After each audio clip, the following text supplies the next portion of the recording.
I've been going out to eat by myself lately, but I'll take my notebook with me so I can write little joke ideas. And I notice, like in different parts of town, sometimes people will try to guess what I'm writing in the notebook. Like whenever I'm in hood type areas, people are usually like, "Oh, he's writing raps." Right? But whenever I'm in like a nice uptown Starbucks, then people are like, "Oh, he's writing raps."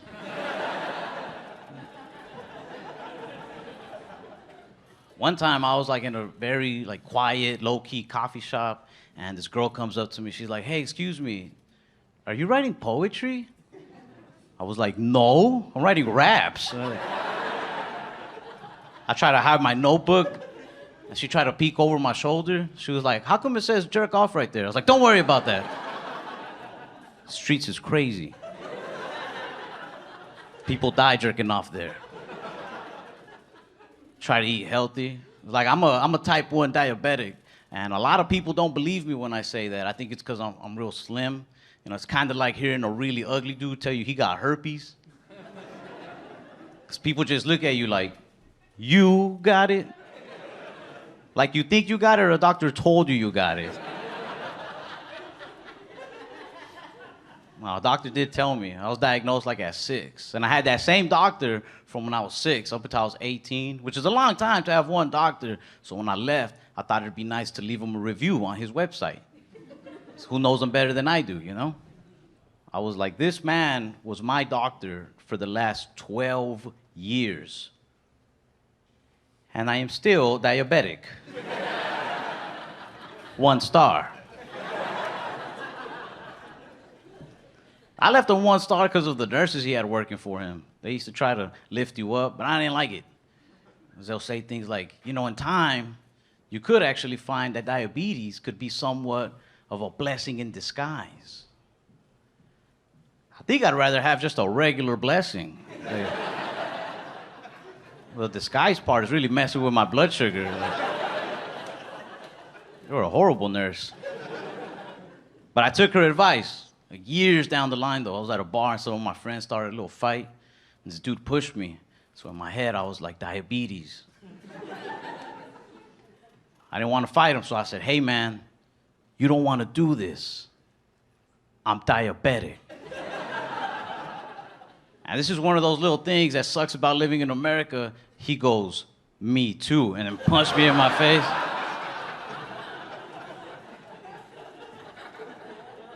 I've never cared about like a weight problem or a diabetes problem in this country, but when that happened, I was like, this is out of control, man, it's diabetes. I saw it as like, come on, man, we gotta stick together, but he saw it as like, nah, 2 types walked in, 1 type's walking out. But I go out to eat a lot. I've been having this problem at restaurants where I get skipped in lines pretty much every time by white women. Not saying I'm angry, I'm just saying, it's usually you guys.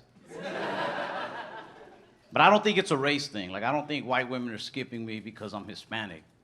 I think white women are skipping me because I'm short and Hispanic. Like, hear me out. You see a 6-foot Latino dude standing in line, that dude has the potential to be tall, tan, handsome. You respect that man's place in that line. But they see me, 5'7" Hispanic dude in line, in their mind they're probably thinking, he probably works here. I'm just getting in front of like.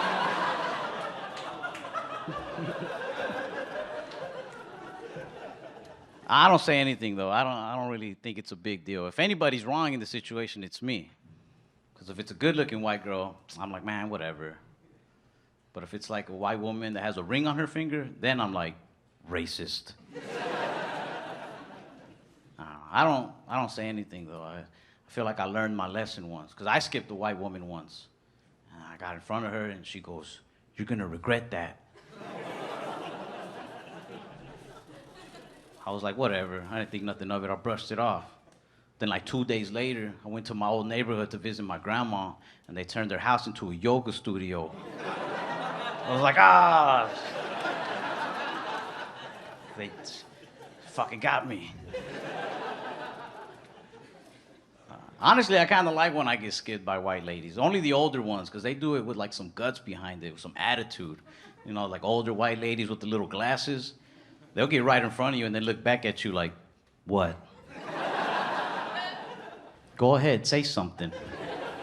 This is a target. Who do you think they'll believe? I'm like, fair enough, fair enough. I don't know where I fit in. I really don't. Like, I can't even hang out with my thug friends anymore because we'll be smoking together and then they like to say cool thug shit, but it'll also hurt my feelings a lot of the time.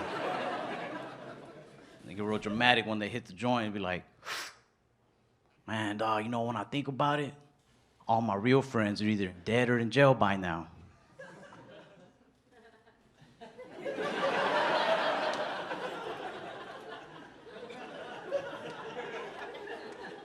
I'm like, give me back my weed, man. Changing my Hulu password, too. That's for my real friends. I got like my suburban friends too, but they're like college kid, preppy type people, very cocky. Like they can never answer questions by saying yes or no. They always gotta say stuff like, you know me. That's weird. That is the strangest way to answer a question. Talked to my buddy James. I was like, yo, James, a couple weeks ago, we were hanging out at that bar and you seemed to hit it off with that one girl, and I've been meaning to ask you, did you two go home together? He was like, Ralph, you know me. You know me. I was like, dude, she's been missing for like 13 days, man. I don't know you at all.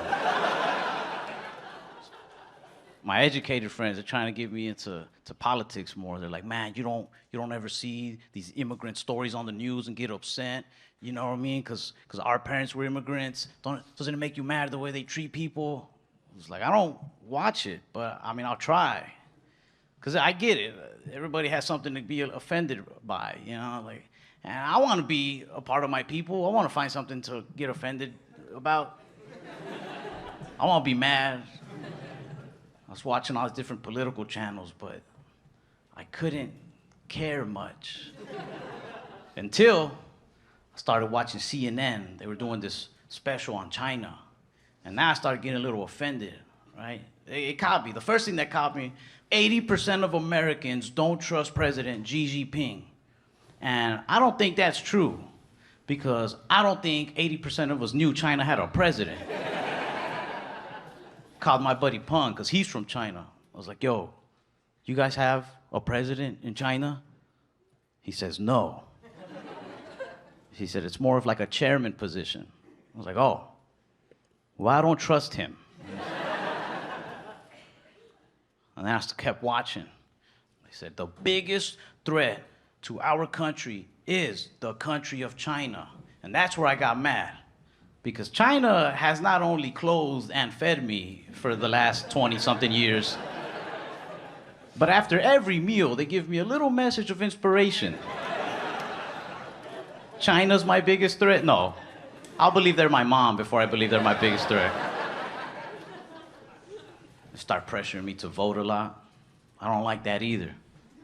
I miss being a little kid, getting pressured into more human things, like gangs, drugs. You knew which one was dangerous. But with voting, you can never pick a right side sometimes, you know? You think you know, and then somebody comes out of the shadows with some hidden facts that they read online. It's hard to know what's true or not. You'll be like, hey, yeah, I'm gonna go Democrat because I heard they got a good health plan. They're like, no, yeah, they do. It's a good choice. And then out of the shadows, somebody pops up like, but also, they eat children. Oh. Okay, I don't want that. Let me check out the Republican side. And you get the facts on them. Oh yeah, they got a good budget plan. They're really trying to fix up the economy. You'll like it. And then out of those same shadows, somebody pops up with like, but also, they're the ones who purchased the children. Like, I'm good on kids, man. I'm good. I do want to vote. I do want to, but honestly, I want to do it for bragging rights. I feel like one day there's going to be a badass president who legalizes all sorts of cool things across the country. Like mushrooms, weed, prostitutes. Not saying I'm just gonna go indulge in all of these, but I would like to think if, you know, by some circumstance I find myself sharing a legitimate blunt with a legal prostitute as we file her W-9. in that moment, I want to be like, you're welcome, by the way. I voted. I did this. Like, it's just scary. Like, you really do got to get informed, man. You can't just make a snap decision. Like, I'm 25, but I don't feel like I'm old enough to vote. You know, like I want to pick a president, but at this age, like I'm still learning how to pick good mechanics. I got my wheel alignment the other day by a dude who guessed the price off the top of his head. I just pulled in. I was like, "Excuse me, sir, how much is it for a wheel alignment?"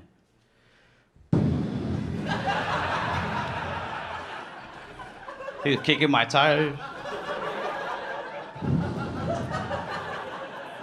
I just looked at him like, I don't know either.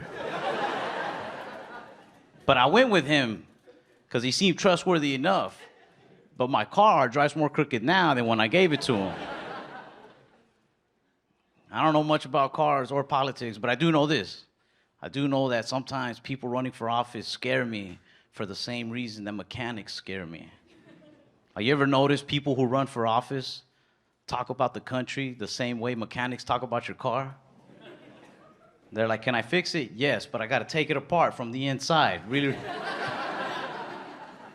it's gonna take me some time, especially because look, I don't know if you saw this, but the guy who had it before me, he really